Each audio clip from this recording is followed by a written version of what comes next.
இன்று எங்கு பார்த்தாலும் மாந்திரீகம், பில்லி சூனிய கட்டுக்கள், அதாவது அநேகர் மாந்திரிகத்தினாலும் பில்லி சூனியத்தினாலும் பாதிக்கப்பட்டு இருக்கிறார்கள். ஒரு கடை ஓடலை அப்படின்னா என்ன விஷயம் அப்படின்னா, நல்லா தான் ஓடிட்டு இருந்தது, எங்களுக்கு என்ன பிரச்சனையே தெரில, வருமானமே இல்லை, ஆட்கள் வர மாட்டேங்கிறாங்க. அப்புறம் போய் ஜெபிச்சு பார்த்தா பில்லி சூனிய பிரச்சனை, போராட்டங்கள், எங்கு பார்த்தாலும் பில்லி சூனிய பிரச்சனைகள், போராட்டங்கள். முதலில் நாம் ஒன்றை தெரிந்து கொள்ள வேண்டும், நம் தேவன் மந்திரவாதத்தை எதிர்க்கிறவர். இன்றைக்கு அநேகர் மந்திரவாதம் செய்கிறார்கள். நம்முடைய தேவனாகிய கர்த்தராகிய இயேசு கிறிஸ்துவுக்கு மந்திரவாதம் பிரியமா இல்லையா? இன்றைக்கு நிறைய பேருக்கு நிறைய கேள்விகள் உண்டு. தேவ பிள்ளைகளே, இந்த நாளில் அநேகர் சொல்லுவாங்க, இந்த மந்திரவாதத்தை பற்றி தெரியாத சபைகளிலே இருப்பவர்கள் சொல்லுவாங்க, மந்திரவாதமும் இல்லை, பில்லி சூன்யமும் இல்லை, ஒன்றும் இல்லை அப்படின்னு சொல்லுவாங்க. அப்படி யாராலையும் சொல்ல முடியாது. காரணம், வேதத்திலே மந்திரவாதத்தை பற்றியும் பில்லி சூனியத்தை பற்றியும் நம்முடைய கிறிஸ்துவ வேதாகமத்திலே எழுதப்பட்டிருக்கிறது. ஆனால் பாரம்பரிய சபைக்கு செல்பவர்கள், வேதத்தை வாசிப்பவர்கள் என்ன சொல்லுவார்கள்? மந்திரவாதமும் இல்லை, பில்லி சூனியமும் இல்லை, எந்த மண்ணாங்கட்டியும் இல்லை, இதெல்லாம் ஊரை ஏமாத்துற கதை அப்படின்னு சொல்லுவாங்க. இன்னைக்கு ஊரை ஏமாத்துற கதையை நம்ம பார்க்க போகிறது கிடையாது.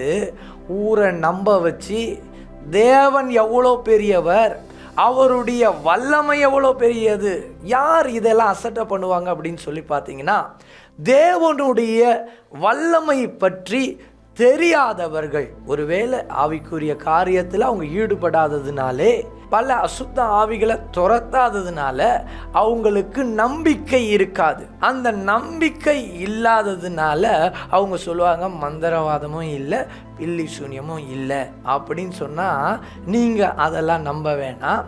வேதாகமத்தில் மந்திரவாதத்தை பற்றியும் பில்லி சூனியத்தை பற்றியும் எழுதப்பட்டிருக்கிறதா? இன்றைக்கு நம்ம அதை தான் நம்ம பார்க்க போகிறோம். வேதாகமம் மந்திரவாதத்தை பற்றியும் பில்லி சூனியத்தை பற்றியும் என்ன சொல்லுகிறது? முதலாவது, நம்முடைய தேவனாகிய கர்த்தர் ஜனங்களுக்கு மோசே வழியாய் கொடுக்கும் கட்டளையான வார்த்தை என்ன அப்படின்னு சொல்லி பார்த்தீங்கன்னா, பில்லி சூனியம் செய்யாதீங்க, மந்திரவாதம் செய்யாதீங்க. மோசே வாழ்ந்த காலத்திலேயே இந்த பில்லி சூனியம், மந்திரவாதம் என்பது எகிப்து தேசத்திலே கையாண்டு கொள்ளப்பட்டதா இருக்கிறது. தேவ பிள்ளைகளே, சரி, நம்முடைய தேவன் முதலில் சொல்லுகிறார், மந்திரவாதத்தை தேவன் எதிர்த்து ஜனங்களுக்கு ஒரு கட்டளை கொடுக்கிறார். இதை பற்றி தான் நாம் பார்க்க போகிறோம். உபாகமம் 18ஆம் அதிகாரம் 9 14 வசனத்தை நாம் வாசிக்கும் பொழுது வேதம் இவ்வாறாக சொல்லுகிறது, உன் தேவனாகிய கர்த்தர் உனக்கு கொடுக்கும் தேசத்திலே நீ போய் சேரும்போது அந்த ஜாதிகள் செய்யும் அருவருப்புகளின்படி செய்ய கற்றுக்கொள்ள வேண்டாம்.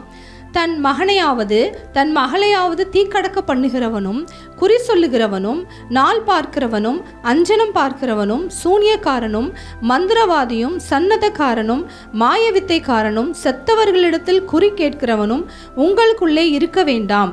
இப்படிப்பட்டவைகளை செய்கிறவன் எவனும் கர்த்தருக்கு அருவருப்பானவன். வேதம் சொல்லுகிறது, யார் கர்த்தருக்கு அருவருப்பானவர்களாய் இருக்கிறார்கள் என்று சொல்லி நம்ம பார்க்கும் பொழுது வேதம் இவ்வாறாக சொல்லுகிறது, தன் மகனையாவது தன் மகளையாவது தீக்கடக்க பண்ணுகிறவன். அப்படின்னா என்ன? தீயில அந்த நாட்கள்லையே விக்கிரகத்திற்கு முன்பதாக தீயை போட்டு அந்த நாட்களிலே தீயிலே நடக்க செய்கிறவர்கள். ஏனென்றால் அந்த குறிப்பிட்ட விக்கிரகத்திற்கு தீயிலே நடக்கும் பொழுது ஒரு வல்லமை கிடைக்கும். ஆகையினாலே இதை செய்யக்கூடாது, இது தேவனுக்கு அருவருப்பான ஒரு காரியம் என்பதை கர்த்தர் சொல்லுகிறார். அது மாத்திரமல்ல, அவருக்கு எதெல்லாம் அருவருப்பு என்று சொல்லி பார்க்கும் பொழுது குறி சொல்லுதல் அருவருப்பான், நாள் பார்க்கிறது அருவருப்பான், அஞ்சனம் பார்க்கிறது அருவருப்பான், சூனியம் செய்வது அருவருப்பான், மந்திர வித்தைகள் செய்வது அருவருப்பான், சன்னத்துக்காரர்கள் மீது அவர் பிரியம் வைக்கவில்லை. மாய வித்தைகளை செய்கிற, அதாவது மேஜிக் என்று சொல்லக்கூடிய அந்த காரியத்தை கூட ஆண்டவர் என்ன சொல்லுகிறார், இதை எல்லாம் செத்தவர்களிடத்திலே குறி கேட்கிறவனும் உங்களுக்குள்ளாரே இருக்க வேண்டாம். ஆண்டவர் சொல்ற கட்டளை இது. கிறிஸ்தவர்களுக்குள்ளாக, தேவனை அறிந்தவர்களுக்குள்ளாக இப்படியாப்பட்டவர்கள் இருக்கக்கூடாது. அது மாத்திரமல்ல, வேதம் சொல்லுகிறது, இப்படிப்பட்டவைகளை செய்கிறவன் எவனும் கர்த்தருக்கு அருவருப்பானவன். இப்படிப்பட்ட அருவருப்புகளின் நிமித்தம் உன் தேவனாகிய கர்த்தர் அவர்களை உன் முன் நின்று துரத்தி விடுகிறார். இந்த அருவருப்புகள்லாம் செய்கிற ஒரு மனிதன் தேவனுடைய மனுஷனுக்கு விரோதமாகவோ அல்லது விசுவாச பிள்ளைகளுக்கு விரோதமாகவோ நிற்க முடியாது.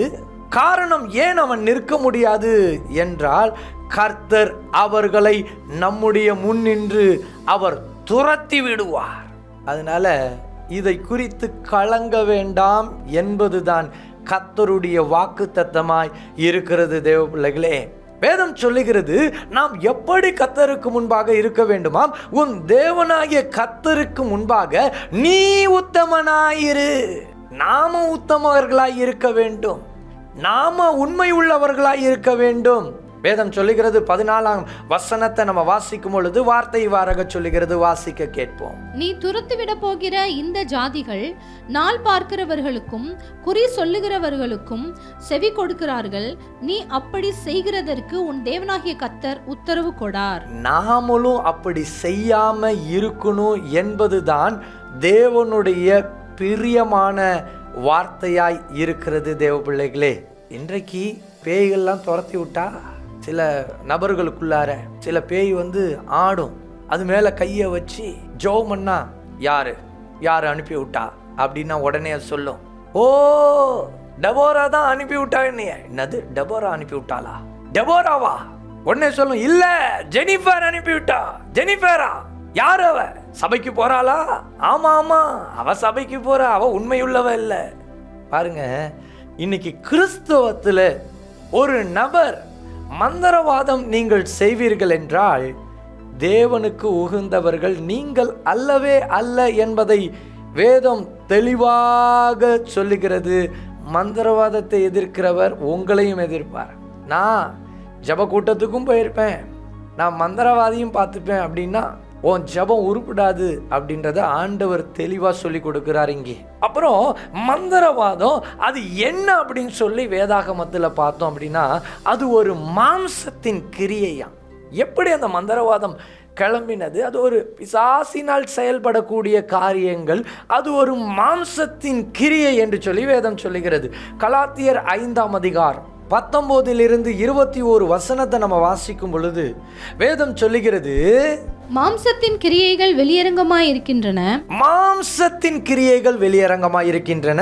அவையாவன விபச்சாரம், வேசித்தனம், அசுத்தம், காமவிகாரம், விக்கிரக ஆராதனை, பில்லி சூனியம், பகைகள், விரோதங்கள், வைராக்கியங்கள், கோபங்கள், சண்டைகள், பிரிவினைகள், மார்க்கபேதங்கள், பொறாமைகள், கொலைகள், வெறிகள், களியாட்டுகள் முதலானவைகளே. இப்படிப்பட்டவைகளை செய்கிறவர்கள் தேவனுடைய ராஜ்யத்தை சுதந்தரிப்பது இல்லை என்று முன்னே நான் சொன்னது போல இப்பொழுதும் உங்களுக்கு சொல்லுகிறேன். பாருங்க, இங்க நிறைய பாவங்கள் சொல்லப்பட்டு இருக்கிறது. எத்தனையோ பாவங்கள் சொல்லப்பட்டிருக்கிறது. விபச்சாரம், வேசித்தனம், அசுத்தம், காமவிகாரம், விக்கிரக ஆராதனை. இதுல ஒன்று வரது என்ன அப்படின்னு சொல்லி பார்த்தீங்கன்னா, பில்லி சூனியம். இப்படி செய்யறவங்க என்ன பண்ணுவாங்களாம், தேவனுடைய ராஜ்யத்தை சுதந்தரிப்பது இல்லை. இவர்கள் என்ன செய்ய மாட்டார்கள், தேவனுடைய ராஜ்யத்திற்கு போகவே முடியாது. பொறாமையின் நிமித்தமா அடுத்தவனை கவிழ்த்து போடுவதற்கு பில்லி சூனியம் செஞ்சுட்டு, ஓ நான் நல்லா வாழ்றேன், அவன் உருப்படாம போயிட்டான், எனக்கு ரொம்ப சந்தோஷம் சொல்றியே, உனக்காக ஒரு நரகம் அங்கே ஆயத்தமாய் இருக்கிறது. கர்த்தர் சொல்றாரு, ஒருவேளை இந்த நிகழ்ச்சியை பார்த்துட்டு இருக்க நீங்கள் கிறிஸ்துவர்களாய் இருந்தாலும் ஒருவேளை இப்படியாப்பட்ட காரியத்தில் இருந்தா மனம் திரும்பிருங்க. போங்க, இல்லைன்னா உங்களுக்காக நரக ஆக்கினை அங்கே ஆயத்தப்படுத்தப்பட்டிருக்கிறது என்று சொல்லி கர்த்தர் சொல்லுகிறார், நான் சொல்லவில்லை. பாருங்க, இன்னும் வேதாகமத்திலே மந்திரவாதம் செய்பவர்களுக்கு எரி நரகம் என்று சொல்லி எழுதப்பட்டிருக்கிறது. வெளிப்படுத்தின விசேஷம் 21ஆம் அதிகாரம் 8ஆம் வசனம் இவ்வாறாக சொல்லுகிறது, பயப்படுகிறவர்களும் அவிசுவாசிகளும் அருவருப்பானவர்களும் கொலை பாதகரும் விபச்சாரக்காரரும் சூனியக்காரரும் விக்கிரக ஆராதனைக்காரரும் பொய்யர் அனைவரும் இரண்டாம் மரணமாகிய அக்கினியும் கந்தகமும் எரிகிற கடலிலே பங்கடைவார்கள் என்றார். இரண்டாம் மரணம் என்று சொல்லி மனுஷனுக்கு ஒரு மரணம் இருக்கிறது. அது இரண்டாம் மரணம். முதல் மரணம் நம்ம இங்கே அடைஞ்சிருவோம். அதற்கு பிறகு இரண்டாம் மரணம். அந்த இரண்டாம் மரணத்தில் சூனியக்காரர்களுக்கு என்ன என்று சொல்லி பார்க்கும் பொழுது அங்கே இரண்டாம் மரணமாகிய அக்கினியும் கந்தகமும் எரிகிற கடலிலே பங்கடைவார்கள். ஆமா, சூனியம் செய்கிறவங்க இங்கே சந்தோஷமா சூனியம் செய்யலாம். ஆனால் மரிச்ச பிறகு உனக்கு ஒரு அக்னி கடல் இருக்கிறது, எரி நரகம் இருக்கிறது என்பதை கர்த்தர் தெளிவாய் இந்த செய்தி மூலமாய் சொல்லிக் கொண்டு இருக்கிறார். தேவ பிள்ளைகளே, இன்றைக்கு இந்த கடைசி நாட்களில் பேப்பரை திறந்தா சூனியம் கற்று தரான், டிவியை பார்த்தா எப்படி சூனியம் செய்யறதுன்னு சொல்லி தந்துட்டு இருக்கிறான். சமீபத்தில் 2021ஆம் ஆண்டுல ஒரு பெரிய லாக்டவுன் வந்தது. அந்த டைம்ல லட்சக்கணக்கானவன் சூனியக்காரனா எழும்புனா. ஏன்னா அவனுங்களை எல்லாம் பிசாசு எழுப்பி விட்டு கொண்டிருக்கிறது. ஆனால் கர்த்தர் சொல்லுகிறார், ஓ எரி நரகம் ஆயத்தமாய் இருக்கிறதே, எரி நரகம் ஆயத்தமாய் இருக்கிறது, எரி நரகம் ஆயத்தமாய் இருக்கிறது. தப்பித்து கொள்ள வேண்டும் என்றால் இன்றைக்கே மனம் திரும்ப வேண்டும். எத்தனையோ மந்திரவாதிகள் விசுவாசிகளுக்கு விரோதமாய் மாந்திரிகம் செய்து அவர்களுக்கு சாதகமாய், அதாவது அந்த விசுவாசிகளுக்கு சாதகமாய் கர்த்தராகிய இயேசு கிறிஸ்து அங்கே யுத்தம் செய்து ஒன்றுமே சாதிக்க முடியாமல் ஜெயித்ததை பார்த்து, ஓ இந்த தெய்வம் யார் என்பதை பார்த்து இயேசு கிறிஸ்துவை ஏற்றுக்கொண்டவர்கள் எத்தனையோ பேர். தேவ பிள்ளைகளே, இன்றைக்கு அவர்களை எல்லாம் குறை சொல்லவில்லை. ஒருவேளை இந்த வல்லமையுள்ள தெய்வத்தை அறியாமல் தெரியாமல் அவர்கள் எல்லாம் செய்து கொண்டிருக்கலாம். ஆனால் நாட்கள் ஒன்று வரும், முந்தினோர் பிந்தினோராயும் பிந்தினோர் முந்தினோரும் ஆகக்கூடிய நாட்கள். அநேக மந்திரவாதிகள் எல்லாம் தேவனுடைய சுவிசேஷத்தை சொல்லும் ஊழியக்காரர்களாய் கர்த்தர் எழுப்புகிற நாட்கள் வரதான் போகிறது. ஹல்லேலூயா. இந்த மந்திரவாதத்தை குறித்து இந்த செய்தியில நம்ம பார்க்க போகிறோம். மந்திரவாதம், சூனியம், இது எல்லாம் உண்மையா அப்படின்னா மந்திரவாதத்தை பற்றி, சூனியத்தை பற்றி வேதம் அநேக காரியங்களை சொல்லிக் கொண்டு தான் இருக்கிறது. மோசே தீர்க்கதரிசி அவர்கள் வாழ்ந்த காலத்திலே எகிப்தியர்கள் சூனியத்திலே பலன் கொண்டவர்களாய் இருந்தார்கள். தேவ பிள்ளைகளே, அந்த நாட்களிலே மந்திரவாதம் செயல்பட்டு கொண்டிருந்தது. அந்த நாட்களிலே அங்கே எகிப்தின் ராஜாவாகிய பார்வோனின் கிரீடத்திலே சர்ப்பம் இருக்கும். அவங்க வணங்குகிற தெய்வம் என்று சொல்லி சொல்லுகிறார்கள். அதனால தான் ஆண்டவர் பார்த்தீங்கன்னா அவங்க வணங்குற தெய்வமா இருக்கிறதுனால தான் ஆண்டவர் மோசே ஐயாவை அனுப்பும் பொழுது என்ன சொல்றாரு அப்படின்னு சொல்லி பார்த்தீங்கன்னா, ஆரோனுடைய கோலை எடுத்து அதை கீழே போடுன்றாரு. அது சர்ப்பமா மாறிடுச்சு. தேவன் அங்க சும்மா சர்ப்பமா மாற்றல. ஒருவேளை எகிப்தின் ராஜா அது சர்ப்பமா மாறின பிறகு இதுதான் என்னுடைய தெய்வம், இது ஏன் தெய்வமாவே மாறிடுச்சே, அதனால இவர்கள் வணங்குற தெய்வம் வல்லமையான தெய்வம் என்று சொல்லி நினைத்து கொள்வான் என்பதற்காக அந்த சர்ப்பத்தை வணங்குகிற அந்த ராஜாவுக்கு முன்பதாக அந்த கோலை போட சொல்றாரு. என்ன நடக்குது நம்ம வாசிச்சு பார்ப்போம். யாத்திராகமம் 7ஆம் அதிகாரம் 8-12 வசனத்தை நாம் வாசிக்க கேட்கலாம். கர்த்தர் மோசேயையும் ஆரோனையும் நோக்கி, உங்கள் பட்சத்திற்கு ஒரு அற்புதம் காட்டுங்கள் என்று பார்வோன் உங்களோடே சொன்னால், அப்பொழுது நீ ஆரோனை நோக்கி, உன் கோலை எடுத்து அதை பார்வோனுக்கு முன்பாக போடு என்பாயாக, அது சர்ப்பமாகும் என்றார். மோசேயும் ஆரோனும் பார்வோனிடத்தில் போய் கர்த்தர் தங்களுக்கு கட்டளையிட்டபடி செய்தார்கள்.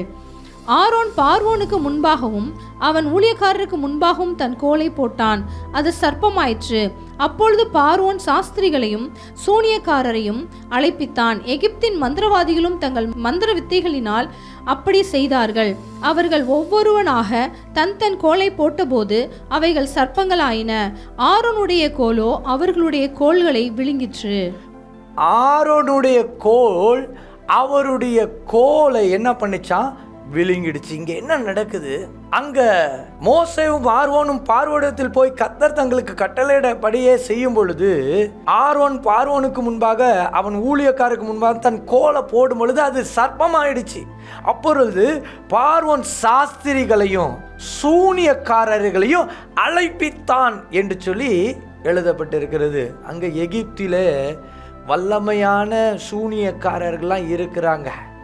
ஏன் சூனியக்காரராலையும் இது செய்ய முடியுன்றது அவனுக்கு தெரியும். அப்போ அவன் சொல்கிறான், சூனியக்காரர்களும் என்ன பண்ணுறாங்க? எகிப்தின் மந்திரவாதிகளும் தங்கள் மந்திர வித்தைகளினால் என்ன பண்ணியிருக்காங்க? அவங்க கோலை கொண்டு வந்து அந்த கோலை போடுறாங்க, சர்ப்பமாக மாறிடுச்சு. அந்த நேரத்தில் நம்ம மோசே ஐயாவுக்கும் ஆரோன் ஐயாவுக்கும் அந்த சீனை பார்க்கும் பொழுது எப்படி இருந்திருக்கும்? ஓ, என்னடா அது, நம்ம கர்த்தர் போட சொன்னாருன்னு மாறிச்சு. அதை நம்பி வந்தோம். இங்க என்ன இவனுங்கெல்லாம் சர்ப்பத்தை உண்டாக்குறான்களே, இவனுங்களுக்கும் வல்லமை இருக்கா? அப்ப எது வல்லமை உள்ளது? ஒரு சந்தேகம் அந்த நிமிஷத்துல வந்திருக்குமா? ஆண்டவர் அந்த சந்தேகத்திற்கு இடம் கொடுக்காதபடிக்கு அங்க என்ன நடக்கிறது? அவர்கள் ஒவ்வொருவனாக தன் கோலை போட்டபோது அவைகள் சர்ப்பங்களாயின. சர்ப்பம் இல்லை, எத்தனை கோல் கொண்டு வந்தான்னு சொல்லி தெரியல. ஒரு 5 கோல் கூட கொண்டு வந்திருக்கலாம். எத்தனையோ கோலை கொண்டு வந்து எல்லாம் போடுறானுங்க. போட்டோடனே அங்க அத்தனை சர்ப்பம். அவன் எதுக்கு போட்டிருப்பான்? அங்கே மோசேவையும் ஆரோனையும் கடிக்கிறதுக்கு கட்டளை கொடுத்து அந்த பிசாசை போட்டிருப்பான். ஆனா சர்வ வல்லமை உள்ள தேவன், உலகத்தை படைத்த தேவன் அவர்களோடு கூட இருக்கிறார். அந்த கடைசி 12ஆம் வசனத்தை வாசிங்க பார்ப்போம். அவர்கள் ஒவ்வொருவனாக தன் தன் கோலை போட்டபோது அவைகள் சர்ப்பங்களாயின. ஆரோனுடைய கோலோ அவர்களுடைய கோல்களை விழுங்கிற்று. ஆரோனுடைய கோல் அது சர்ப்பமாக இருந்தது. அது என்ன பண்ணுச்சு? எல்லா சர்ப்பத்தையும் விழுங்கிச்சான். அப்போ ஆண்டவர் சொல்கிறாரு, நான் சர்வ வல்லமை உள்ள தேவன். சில நேரத்தில் எகிப்தியர்களின் கோல்களை போல சில மந்திரவாதம் கிரியை செய்யலாம். வரும் நாட்களில் சர்ப்பத்தை விழுங்கின ஆரோனுடைய கோல் அது என்ன, இன்றைக்கும் அது செயல்படுகிறதா என்பதை வரும் நாட்களில் நம்ம செய்தியை நம்ம பார்க்க போகிறோம். இன்று மந்திரவாதம், அன்றைக்கு மந்திர வார்த்தைகளை சொல்லி குச்சை எப்படி மாற்றினாங்க? சர்ப்பமாக மாத்துறதுக்கு அன்னைக்கு மந்திரவாத வார்த்தைகள் இருந்தது. இன்றைக்கும் அப்படியாப்பட்ட மந்திர வித்தைகளை செய்து கொண்டிருக்க இந்த எகிப்தை குறித்து நம்ம ரொம்ப ஆழமாக எங்களுடைய ட்ரீம் செஷனில் நாங்கள் பேசியிருக்கோம். ஒவ்வொரு நாளும் வரப்போகிற நாட்களில் ட்ரீம்ஸை பற்றி நாங்கள் ரொம்ப ஆழமாக அநேக காரியங்களை நாங்கள் சொல்ல போகிறோம். அதில் எகிப்தின் மந்திரவாதத்தை குறித்து ரொம்ப டீட்டெயிலாக நாங்கள் சொல்லியிருக்கோம். அதை பாருங்கள், இட்ஸ் ஸோ இன்ட்ரெஸ்டிங். அங்கே எப்படியெல்லாம் மந்திரவாதம் செய்கிறார்கள் என்பதையெல்லாம் நாங்கள் பேசி வச்சுருக்கிறோம். நீங்கள் பார்க்கலாம் தேவ பிள்ளைகளே.